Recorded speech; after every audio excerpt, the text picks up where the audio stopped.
The hunters, equipped with handmade bows, arrows tipped with poison from desert plants, and sharp instincts passed down from generation to generation, set out barefoot into the wild.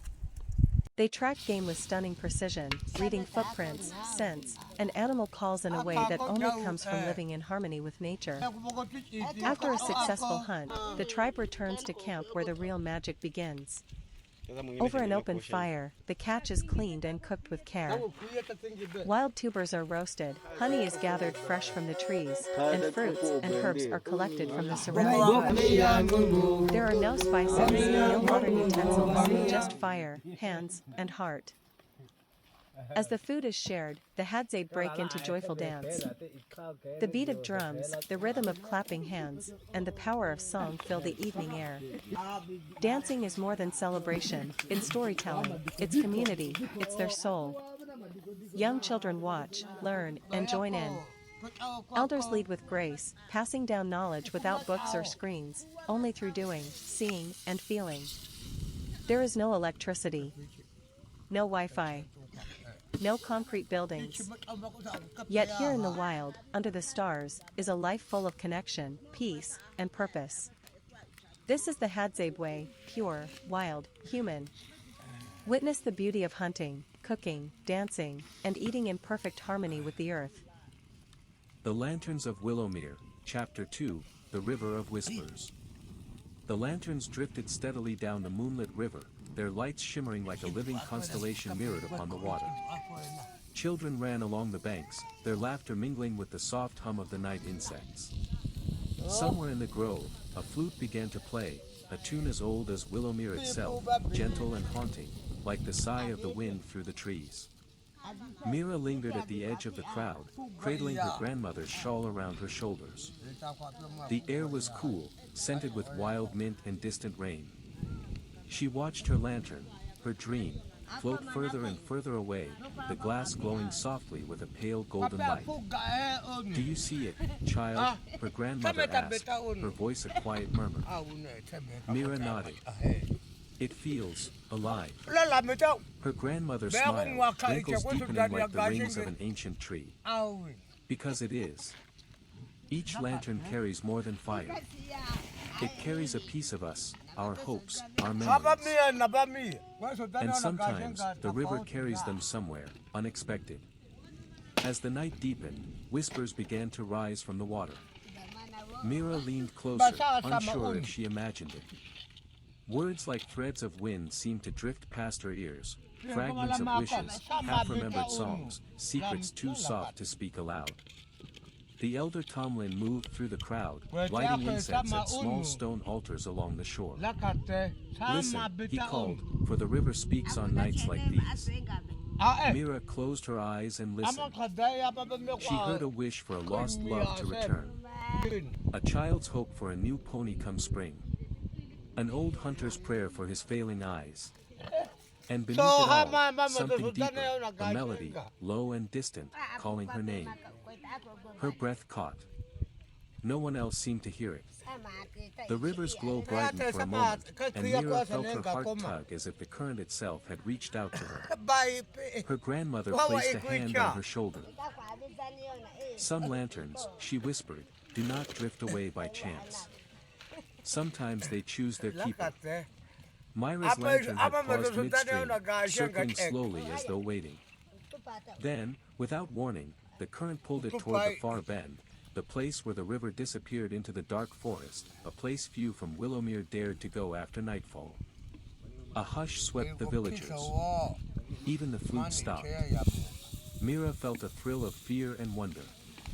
The old man Tomlin stepped to her side. "If you follow, child," he said softly, "you step into dreams themselves. But dreams are not always gentle."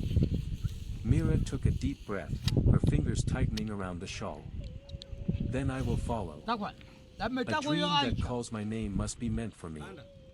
And so, lantern-light guiding her path, she stepped away from the circle of safety, down to the river's edge, where the water shimmered with mystery and the forest waited, dark and full of secrets. Night air carrying the sound of distant drums. At first she thought it was her heartbeat, quick and eager, but then she heard the rhythm deepen, a cadence older than language, a pulse that felt both African and American at once, like a heartbeat of two worlds joined by the night. The path twisted into a grove of tall willows and baobab-like giants that seemed impossibly alive here, their roots curling over each other like the braids in a mother's hair. Fireflies spun around Mira in constellations, and their light seemed to form patterns, a star map mixed with Adinkra symbols and old folk sigils her grandmother had stitched into quilts. On the far shore, shapes moved. A circle of figures sat around a low fire. Some wore bright Kent cloth that shimmered under the lantern glow, others wore denim jackets with patches from New Orleans jazz clubs and Harlem art houses. One elder played a gem, the deep sound rolling through the forest like thunder from a far-off savannah. Another strummed a weathered guitar, picking out notes that carried the soul of gospel and blues.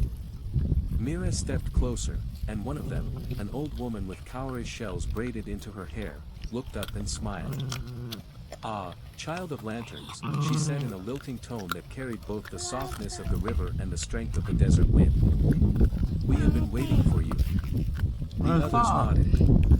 A man in a straw hat poured steaming chai from a carved gourd into a tin cup, handing it to Mira. The tea smelled of spiced hibiscus and cinnamon, a taste that was both home and somewhere new.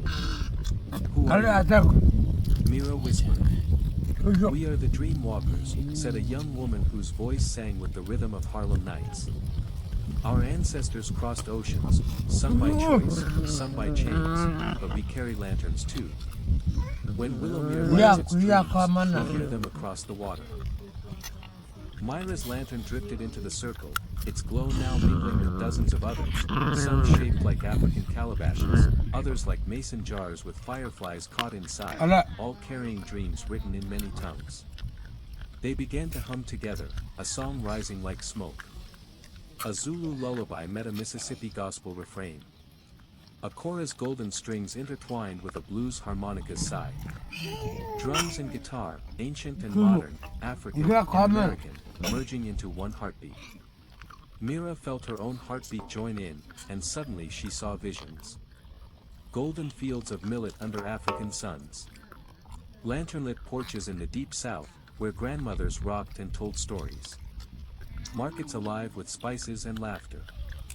Midnight trains and desert caravans, all journeys lit by the glow of a dream.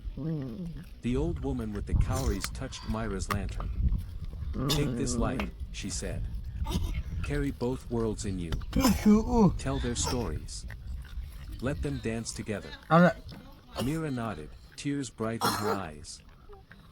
In that moment, she felt larger than herself, a bridge between lands, a keeper of shared magic. The drums quickened, the fire grew brighter, and the lanterns rose, this time lifting into the air, hundreds of them, drifting over Willowmere and beyond, carrying every dream ever whispered into the night. The drums softened to a heartbeat rhythm as the dream walkers rose from their circle. One by one, they carried bowls and woven trays toward a pair of fires blazing side by side, one fed with fragrant acacia wood, the other with oak and hickory. Their flames twined together in the air like two tongues of the same song. "Tonight," said the cowrie-crowned elder, "we eat from both fires. 2 lands, 1 table." Mira stepped closer, and the aromas wrapped around her like a grandmother's embrace. On the acacia fire, a pot of spiced groundnut stew bubbled, thick with okra, greens, and tender goat meat, its scent rich and earthy. On the oak fire, a cast-iron skillet sizzled with buttery cornbread, edges crisp and golden, a recipe carried down through generations who worked the red clay fields of the South. Someone brought out roasted plantains glazed with honey and candied sweet potatoes dusted with cinnamon. A young man in a Kent scarf set down black-eyed peas simmered with smoked turkey, and beside it, a woven basket of sorghum flatbread steaming in the night air. Myra's lantern floated nearby, catching the glow of both fires as if it, too, was hungry. "Sit, little lantern keeper," said the guitarist, handing her a wooden bowl. The stew tasted like earth and sky. The cornbread like home and adventure. Each bite was a story, of a mother humming lullabies under a mango tree, of a grandfather humming blues on a porch as the sun went down. The food itself became a language she felt in her chest. Around the fires, the dream walkers told tales. Scroll of a Maasai boy who chased his lantern across the savannah until he found the first star of night. Scroll of a girl from Georgia who dreamed her lantern into a ship that carried her across the Atlantic in her sleep. Scroll of rivers that carried messages, of fireflies that were once ancestors, of lanterns that could outshine grief itself. Mira listened, wide-eyed. The night wrapped tighter around them, and above, the lanterns still drifted, now joined by the glow of distant villages, other fires, other dreamers across oceans. Your journey is only beginning, the Kauri elder whispered. Tomorrow you will carry stories home, and one day you will light a new lantern, one born of both fires. The drums rose again, faster now, calling feet to dance. Children twirled with bare feet in the grass. Women clapped in polyrhythms that tangled and teased. Men stomped and laughed, their movement sending sparks swirling into the night sky. Mira stood, the lantern in her hands, and joined them. She felt the rhythm move through her bones, through the soles of her feet, through the beat of her heart, a rhythm that was not just.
Da da da da